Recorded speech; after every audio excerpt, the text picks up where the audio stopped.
हमें एक प्लेन की इक्वेशन निकालनी है जो कि इस पॉइंट से पास करता है और इन दोनों प्लेन के परपेंडिकुलर है।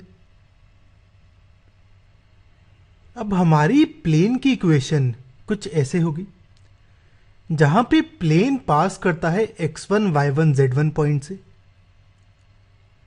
और ABC है यहां पे इस प्लेन के डायरेक्शन रेशियोज, सॉरी प्लेन के नॉर्मल के डायरेक्शन रेशियोज। गिवन है प्लेन पास करता है 1 -1 और 2 से, तो x1 की वैल्यू 1 है, y1 की -1 और z1 की 2। ये वैल्यूज पुट करूं इस फॉर्मूले में तो प्लेन की इक्वेशन ये आती है। इसे मैं फर्स्ट इक्वेशन मान लेता हूं। अब यहां पे हमें ए, बी और सी की वैल्यू निकालनी है। ये निकालने के लिए हमें गिवन है कि ये वाला प्लेन परपेंडिकुलर है इन दोनों प्लेन से। इसका मतलब इस प्लेन का नॉर्मल इन दोनों प्लेन के नॉर्मल से परपेंडिकुलर होगा। तो सॉल्व करते हैं इसे। रिक्वायर्ड प्लेन इस पहले वाले प्लेन के परपेंडिकुलर है, तो मेरी ये कंडीशन ट्रू होनी चाहिए, क्योंकि यहां पे इस प्लेन के केस में मेरा नॉर्मल के डायरेक्शन रेशियोज होंगे ए, बी और सी, और इस प्लेन के केस में नॉर्मल के डायरेक्शन रेशियोज होंगे 2, 3 और -2। हमें पता है कि अगर दो लाइंस परपेंडिकुलर है तो इनके डायरेक्शन रेशियोज कुछ ऐसे होते हैं a1 a2 b1 b2 c1 c2 equal to 0। तो a into 2 b into 3 c into -2 ये 0 होना चाहिए। तो मेरी एक इक्वेशन ये आती है, इसे सेकंड इक्वेशन मानता हूं। सिमिलरली रिक्वायर्ड प्लेन जो है मेरा ये इस सेकंड प्लेन के परपेंडिकुलर है, तो नॉर्मल्स परपेंडिकुलर होंगे। इसका है ABC डायरेक्शन रेशियोज, इसका होगा सिर्फ x है यानी 1, 2 और -3। तो a into 1 b into 2 c into -3 equal to 0। तो दूसरी इक्वेशन ये आती है। इसे मैं थर्ड इक्वेशन मान लेता हूं। तो हमें इन दोनों इक्वेशन को सॉल्व करके ABC की वैल्यू निकालनी है। अब यहां पे 3 वेरिएबल्स हैं, तो इनको सॉल्व करने का तरीका थोड़ा सा डिफरेंट होता है।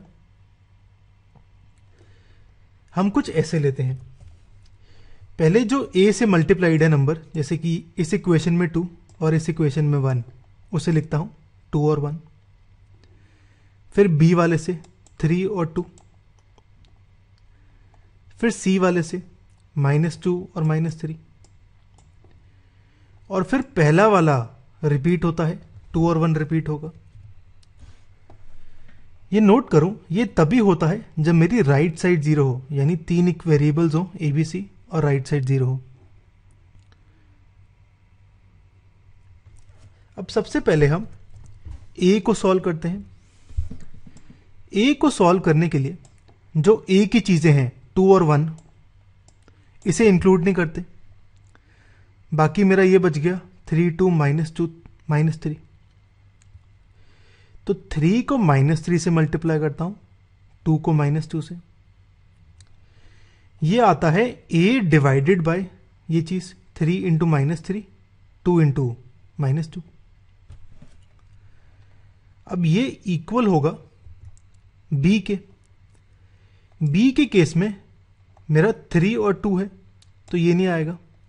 आगे बढ़ जाते हैं, -2 -3 2 और 1, तो -2 1 से मल्टीप्लाई होगा, -3 2 से, तो ये आएगा b -2 इंटू 1 -3 इंटू 2, सॉरी ये 2 है।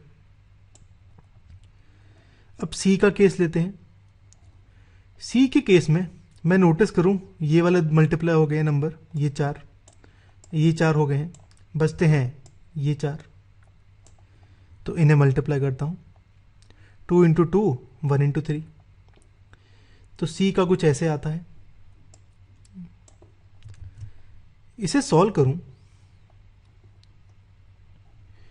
तो मेरी इक्वेशन कुछ ऐसे आती है। अब यहां पे मैं इसको इक्वल टू के कर देता हूं, जहां पे के कोई कांस्टेंट है। तो ए की वैल्यू होगी -5 इंटू के, बी होगा 4 इंटू के, और सी होगा के। यही वैल्यूज मैं इस फॉर्मूले में पुट करता हूं फर्स्ट इक्वेशन में और सॉल्व करता हूं। के मेरा बाहर निकल आएगा और ये 0 हो जाएगा राइट साइड जाके। तो मेरी इक्वेशन प्लेन की ये आती है।